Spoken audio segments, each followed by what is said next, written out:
for a large Israeli retail product industry. And he was about to make the sale of his lifetime, and also that of the company, with a Singaporean organization.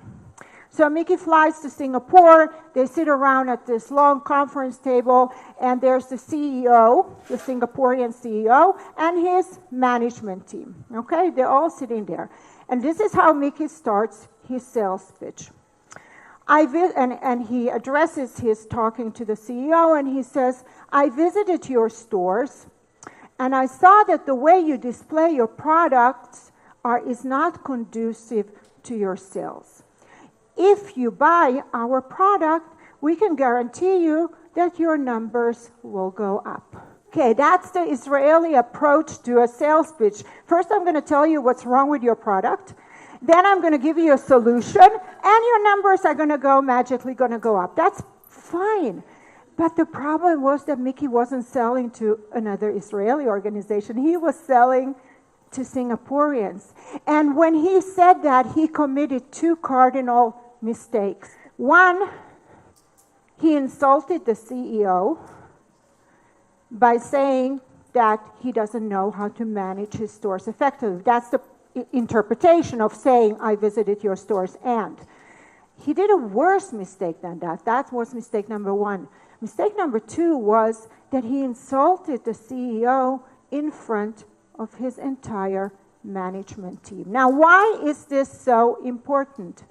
It's important because if Mickey would have understood, if he would have had cultural competency, he would have understood that the most basic and the most important value in Asian culture, Singapore, right, Asian culture, is saving, or the other side of it, losing face.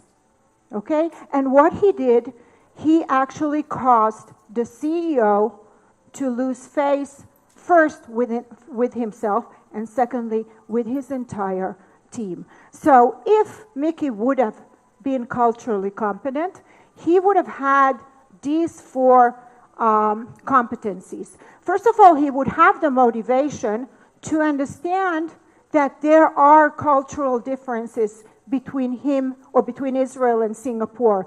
And he would understand that he needs to flex out of his own comfort zone in order to understand someone else. He would have the knowledge of what it means to do business in Singapore, okay? And he would be aware of potential conflicts. This was a major conflict.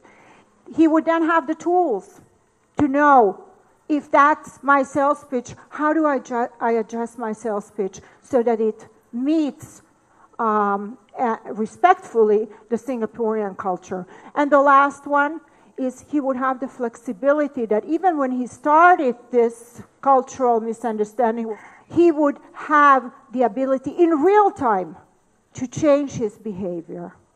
But he didn't. When we visit a country, what do we see?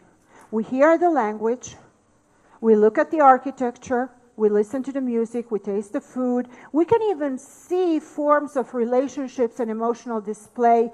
All of those are observable behavior.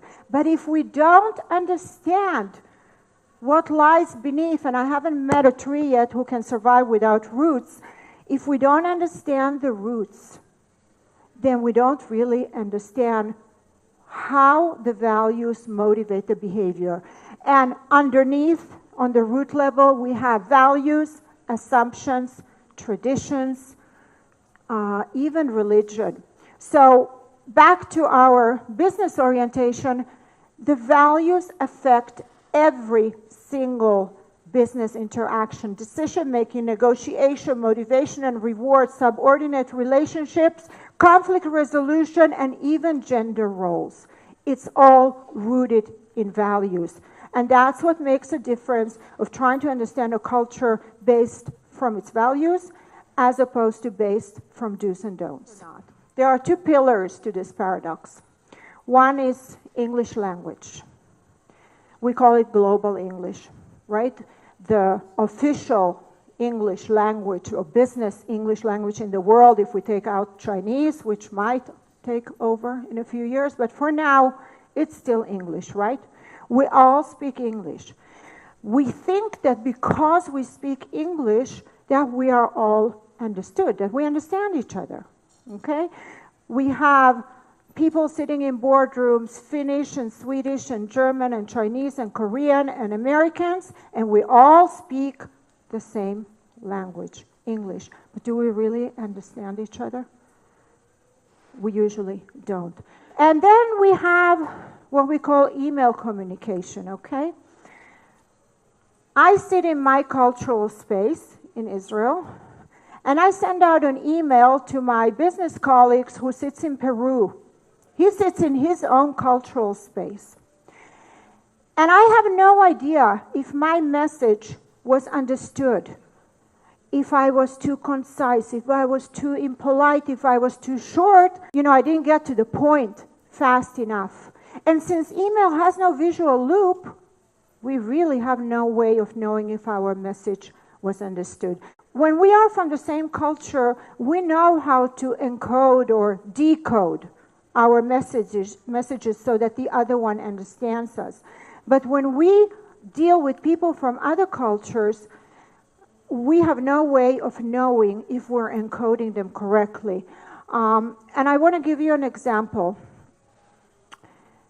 When I say to someone, please do it as soon as possible, and I want to ask the Americans here, what does that mean? And I say, can you do this as soon as possible, please? What does that mean? When will it get done? I'm your manager, I tell you, can you get this done for me as soon as possible? Today. You agree? Today. Okay, that's right. Because in American culture, can you get this done as soon as possible is now, right? At the most, the end of the day. But what if I tell my Peruvian business culture, I want it done as soon as possible? When do you think it'll get done? Mañana. Maybe. Okay? Because his interpretation of the same sentence is, I get that it's important, but meanwhile I'm going to go home, I'm going to feed my kids, I'm going to answer my 12 emails, then I'm going to go to sleep.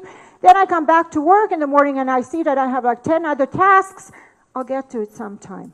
Okay? Same sentence, different meaning, different cultures.